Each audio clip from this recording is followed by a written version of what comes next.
everyone, it's Erin from the Impatient Gardener, and I'm here with a special guest today. Look what the cat dragged in. It is Sunflower Steve. If you guys watch Nicole at Flower Hill Farm, you know Sunflower Steve because he's a guest star there kind of frequently, coming from his farm in Wisconsin. Well, fortunately, Steve happened to be in the area, and now he's in my yard, so We're here. Yeah, very cool. Very nice to be here. Thanks. Yeah, it's so cool that was able to work out. So we're going to do two things in this video. One, Steve has brought just an abundanza of, let me just see if I can lift this up, of absolutely beautiful flowers. See these? So I'm going to make a bouquet while we chit chat. And then maybe Steve can kind of walk us through what the flowers are after we're done with that. Sure. But in the meantime, I thought we could talk a little bit while we're working on this, a little bit about flower breeding, because in addition to being a flower farmer, Steve is also a flower breeder, right? I am a guest now, yeah. Right. So what exciting things, first of all, tell us a little bit about what exciting things you're working on right now.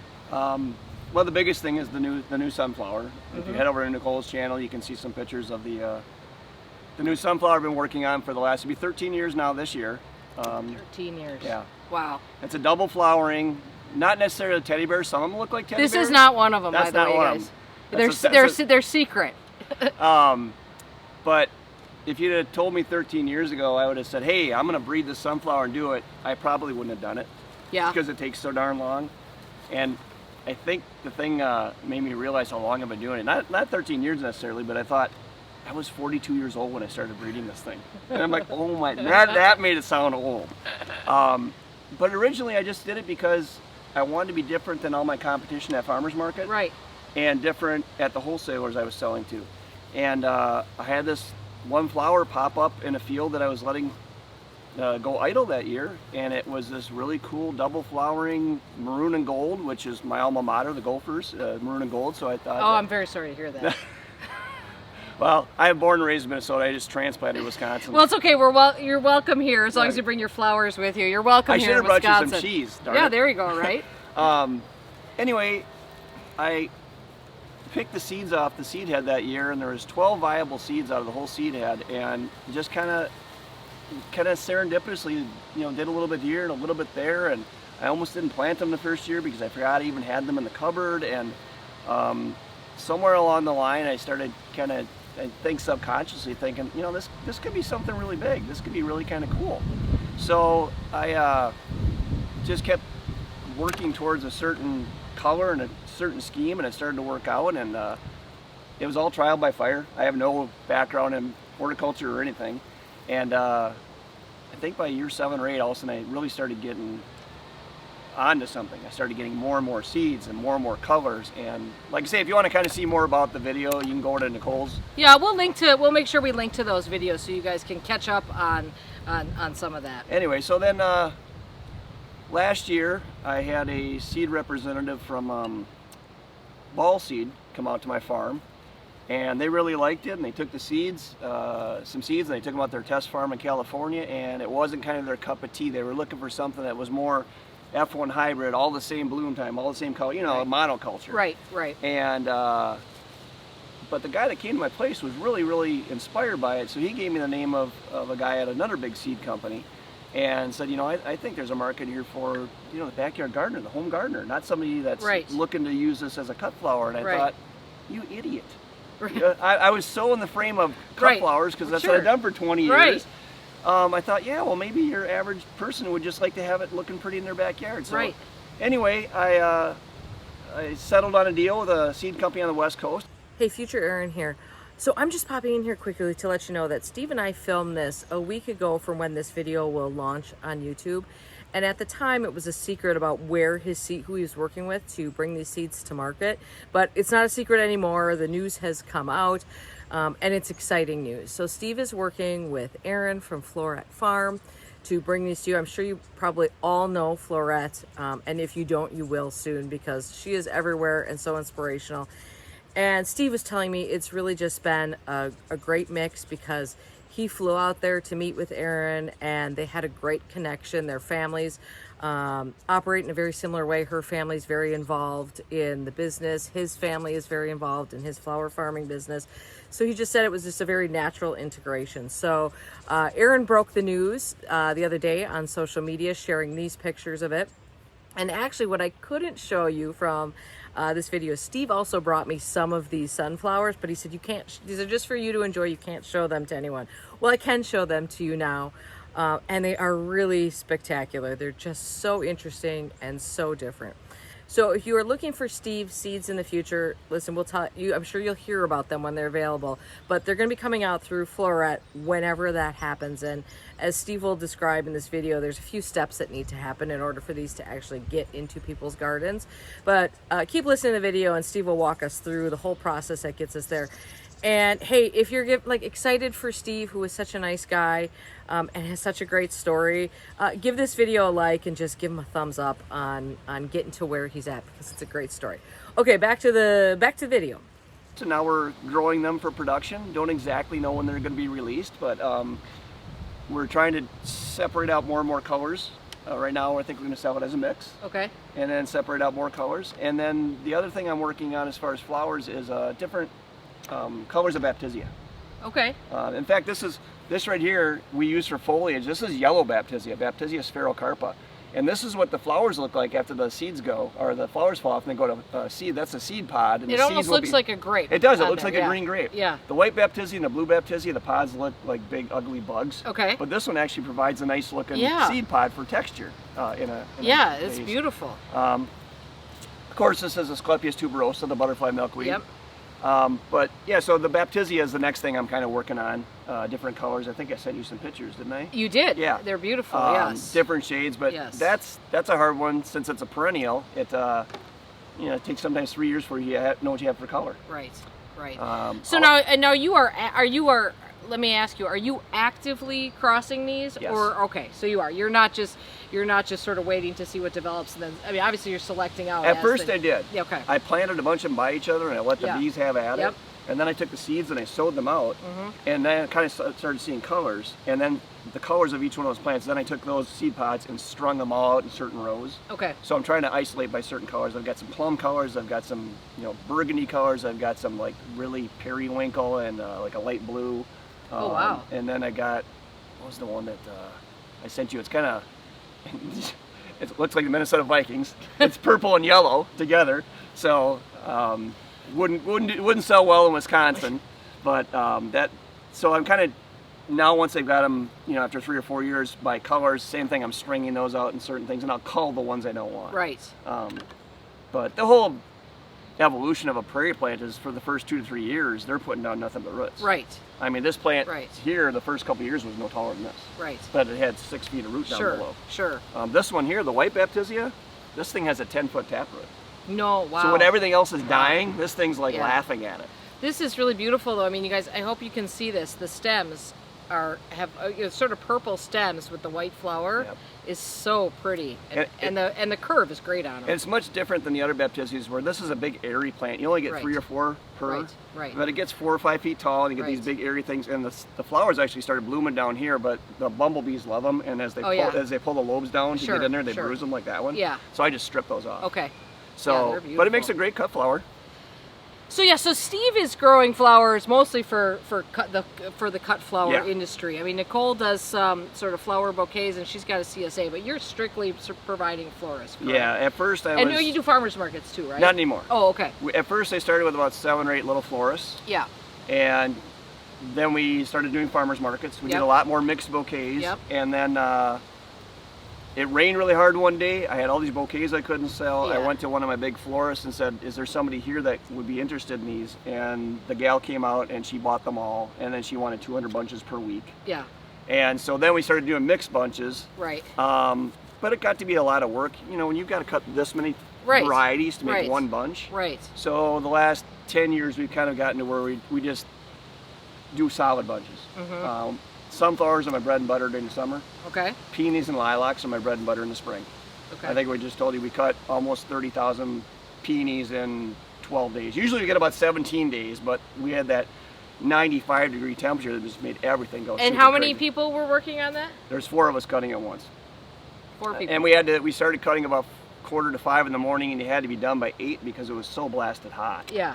They don't like it when it's that hot to be Oh, cut. And then we go gosh. back and cut in the evening from 6:45 or 7 o'clock until sundown. Oh man. And then sometimes I'd put my guys in the cooler because it was too hot to bunch in the barn. Right. I think we worked a total of 17 20-hour days in a row.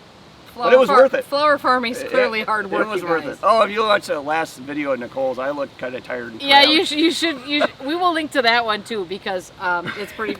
It's a good picture at what it's all about and what you go through, and I mean, you are at the whim of the weather. Yeah. So the weather dictates your life. Oh, and pretty much, I huh? mentioned in there, we normally do 2,000 bunches of, and that's 7 to 8 stem bunches of lilacs every spring, and we had a whopping, I think, 138. Yeah. Because we had a frost in May that damaged all the flowers. Right. So, but the peony harvest was great. Right.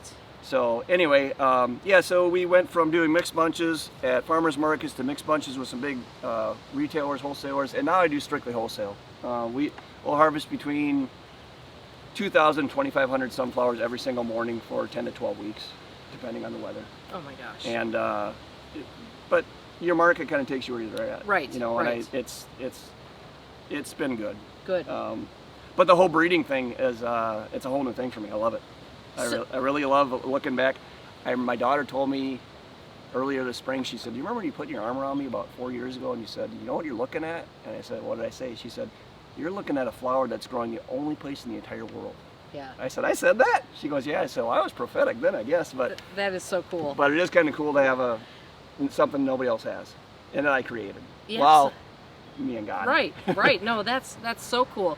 So what I love is I noticed in some of Nicole's videos that you are marking certain things with flags. So you're still selecting out things. So what are some of the things that you are looking for that you would mark to either keep an eye on or make a note of? Well, the one I did this year I hadn't seen before is when the first 2 leaves come out of the soil on the sunflowers. They're called the dicotyledons, the 2 little powerhouses, the store of energy to bring the rest of it up. There was 58 of them that were dark purple. And usually they're green. Yeah. And they were dark purple, like whatever that plant was you showed, like purple basil oil. So I marked those because I think they might all come from the same parent plant. Okay. But when I clean the seed and I run them through the cleaners and all that, they get all mixed scattered up. So I'm wondering so I marked them all to see if they all look the same. Okay. If they do, then I'll flag them all. Okay. And then also anything that comes in that field that'll have just a single ray of petals, like your traditional, we'll call that out. Okay. And then the 2 of the fields, we're kind of culling towards 2 separate colors. So anything that comes up that's the wrong color gets Out it chopped, goes. or single petal is chopped, or is deformed. Okay. So kind of, I think we've got about 5 different colors we're working towards right now. But each one of those could be a couple years down the road just to get to there. Right. And now on this new planting, I think I sent you a picture the other day. You did. I've got several that are really upward facing. So by the time they start to come like this, they'll be more vertical. Yeah. Problem on a lot of these flowers that I have, I shouldn't say problem, but one of the things that happens is they get heavy, they start to tip over. Yeah. Which isn't a huge issue if you're planting out here. Right. You don't care. But Right. cut flower, which I want them to They want them to be facing up. Right, That's why this exactly. one here, this is sun-rich gold. Yeah. No, I'm sorry, sun-rich orange. Yep. And that one tends to be slightly up facing. Okay. I used to grow nothing but the pro cuts, but they get a little more tippy down, and my buyers are particular. Right. That's something I found out about florists is you can go in there the bucket Yeah. and they say, "Oh, these are beautiful," and you're thinking, "I'm going to sell these to every florist in town." And you go to the next florist and they're like, "Meh." Oh, really? Yeah, That's flowers are like art; they're subjective. So one of the things that you have been noticing in some is you've got some really early bloomers. Is Yeah, that right? I was stunned. I put some in on May 1st, and then we had just stupid cold, dry weather. We've had very strange weather here I mean, in like Wisconsin this 34, year. 35 degrees for Yes, highs. yes. Anyway, I had the first one bloomed at 38 days. 38 days. 38 days.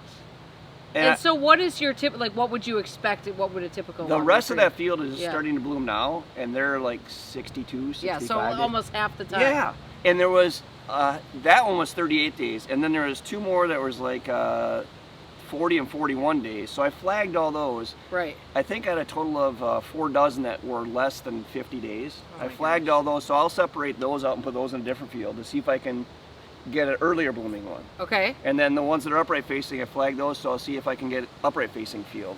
And then if you get upright facing early one, you know, when I'm 65, Yeah. I can combine I can combine those. Hopefully it's not that long. But yeah, so the early ones were a surprise to me. I was stunned. So, do you keep notes on all these things, or how do you know what you're flagging for? Sure, I do. Yeah. No, the flags I just have different colors for different things. Okay, got it. All right. And I usually write it on there on the flag itself. What you're working with here is these are all native perennials, like, with the exception of sunflower. These are all native perennials, and every one of these flowers you see in here, the seed source came within 50 miles of my house, so I know they're going to grow in my area. Right. They're local ecotypes. Right. Back in the early 90s, I started collecting these to plant them on our land just for the betterment of all the critters on the land. Right. A lot of prairie plantings back then, they were just throwing all the grasses in. Sure, right. But if you don't throw the flowers in, there's no insects. Right. There's no insects, there's no protein for birds and such. Right. So I was really going after the flowers, and that's how I got into the flower shops. Blue Baptisia. I'll be darned. I brought some, well actually I had some cream Baptisia and some blue Baptisia growing, and if the blue crosses with the cream, I couldn't sell the seed. And at that time, cream indigo was going for $1,600 a pound. So I had broken a rib, I was on the couch, I told my daughters, go out and cut the blue stuff down, I don't want it crossing with the cream stuff. Right. And they cut it down and they put it in a vase on the mantle. Yeah.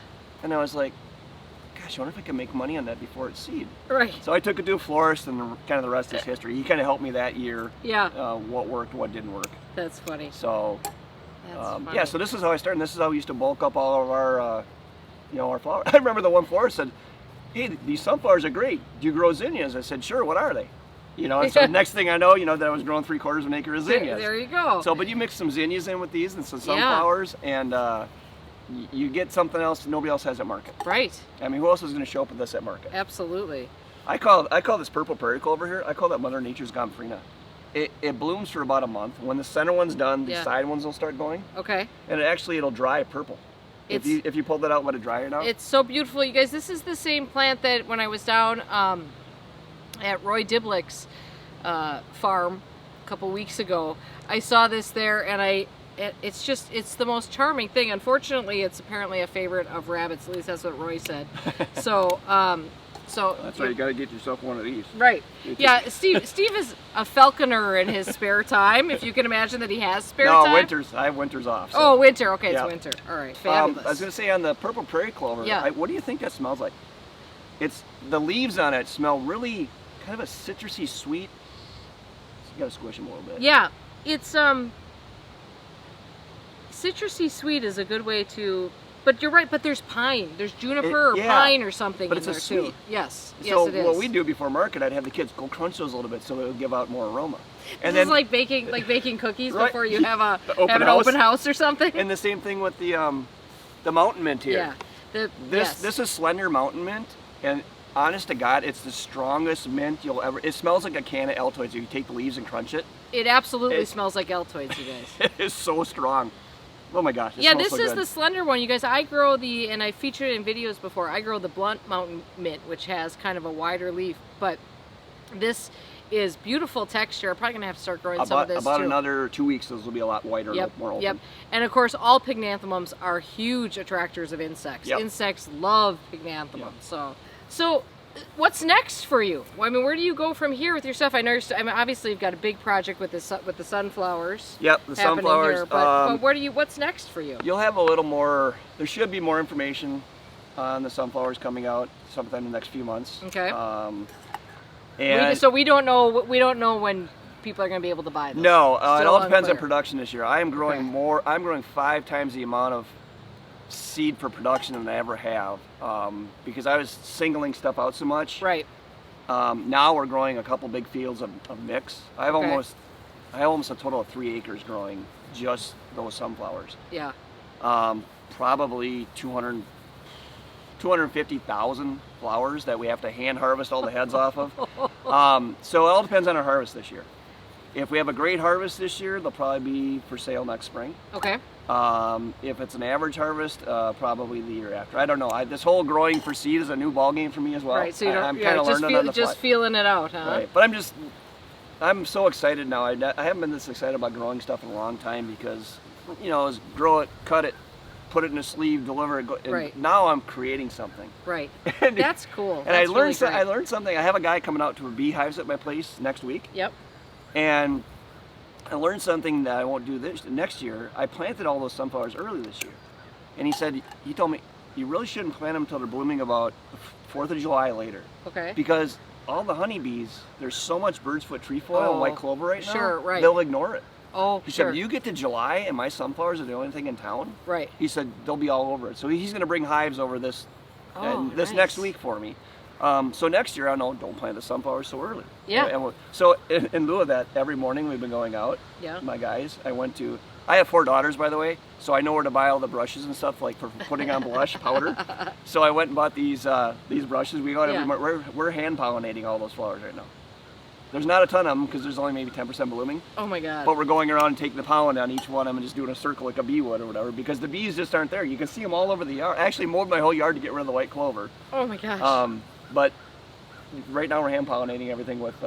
I think it's so cool to learn about plant breeding. I'm always interested to know how the plants that we grow, where they come from, what happens with them, and you know, we sort of take it for granted. We buy a packet of seeds, Right. or we buy a plant, and the work's all done in terms of that kind of thing. Right. We get the wonderful end product, but there's so many years that go into it. It is not exactly an instantaneous. I thing. told you if I would have looked and said 13 years from now you'll be sitting with Erin talking about the sunflower, Yeah. I just said I'm going to do something else. Right. Yeah. Exactly. I don't think I would have done it as doggedly as I am Sure. now. Sure.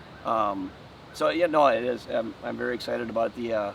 I think the thing that's stunning for me is just this morning I was looking. I got 3/4 of an acre of those dark maroon ones with lemon and the lemon with maroon, and I keep thinking that all came from one flower. Yeah. It all started with one flower, with 12 seeds off that one flower, and Unbelievable. then the year I planted those, 10 of the seeds, for lack of a better term, looked like ugly stepkids. Yeah. Some of them didn't have faces, Yeah. and then 2 of them actually were beautiful. Yeah. So I still sit and think, how is there that much genetics Right. in one flower to Right. give me all these different? Right. It's mind-boggling to me. It's amazing how it all works. Well, I don't know how my bouquet turned out, It because looks I'm fantastic. no good at making bouquets really in either direction. But why don't you walk us through the beautiful flowers that are in here, since you grew all these? Sure. So again, the white Baptisia alba. Everybody knows black-eyed Sudans, Rudbeckia. This is Hoary Vervain. I think it's Verbena stricta. You know? Okay. Is I that don't what it know. is? I don't know. This one's a great one for a filler. It has these big tall candles that they keep blooming and bloom. They'll bloom for almost a month. This whole thing will stretch out to be almost this tall.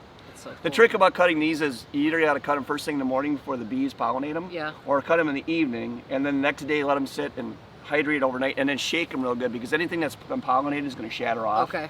And a customer will go, oh, it's dying. Right. So sometimes I actually hold them for 2 days to shake off all the old flowers. Okay. And it's funny, the longer they sit in the vase, these ones will actually be lighter, and I don't know if it's from lack of sunlight. Okay. So they'll go from a dark purple to a light purple at the Neat. stem. Neat. So again, this is Hoary Vervain, spelled Okay. H-O-A-R-Y. Hoary is the French word for hairy, Okay. because if you look at the stems, there's little Yep. hairs. Yep. Slender mountain mint, Yep. Asclepias tuberosa, butterfly milkweed.